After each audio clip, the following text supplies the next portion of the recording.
gorgeous. Welcome to Unapologetically 50 Plus, where we talk about real life, real healing, and real growth, especially for those of us stepping into our next chapter with intention. So today kicks off a new series I'm calling Boundaries and Becoming, because boundaries are not just about pushing people away, they're about bringing yourself closer to the life and the peace you deserve. But before we get started, I have one huge favor to ask. If you find any value or enjoy the content, please remember to like, subscribe, and hit that notification bell. I truly appreciate your support. Okay, so let's start with the basics, but I promise the episode goes deeper than the typical just say no advice.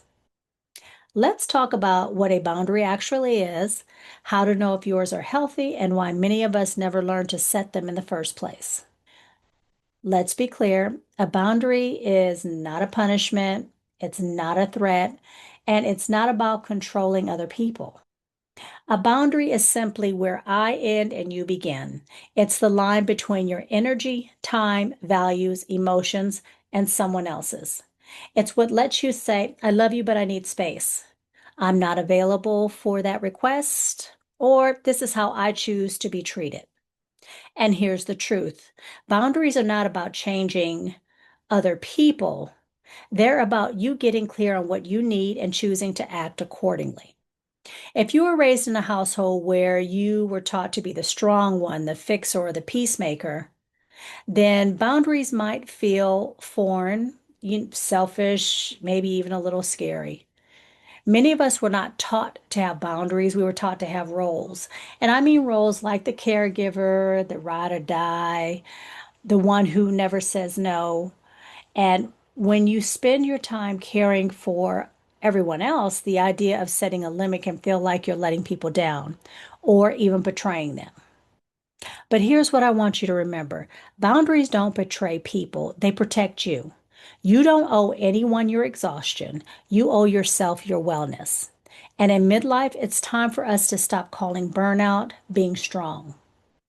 Let me give you a few signs that your boundaries are working. You can say no without guilt.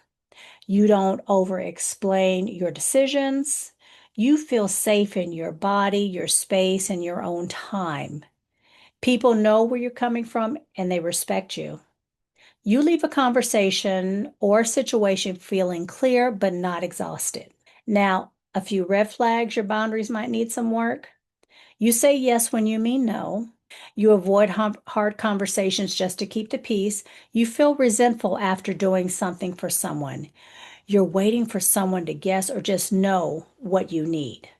You see, that's not a character flaw, it's a learned behavior, and you can unlearn it. If you struggle with boundaries, I want you to ask yourself this. What am I afraid will happen if I put myself first? Will that person leave? Will they be mad? Will they say I've changed? They might. But what's the cost of not setting them? You lose trust in yourself. You teach your body to ignore its needs. You live in quiet resentment instead of peace. And that is not love for you or for them. So hear me when I say boundaries are how you teach the world to love you well. And this is just our first episode. And the next episodes, we'll get into how trauma disguises itself as a boundary, why some people ignore your limits, and how to set firm boundaries without guilt. But for now, I want you to reflect on this. What in your life are you overdue for a boundary?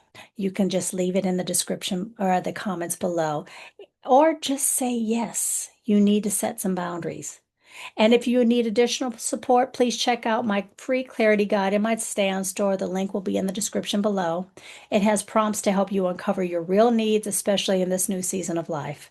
And as always, please don't forget to like, subscribe, and share this with another woman who's learning to honor herself in deeper ways. So I thank you for sharing this time with me. I hope it resonated with you. And please come back and listen to my next episode. See you again soon. Bye.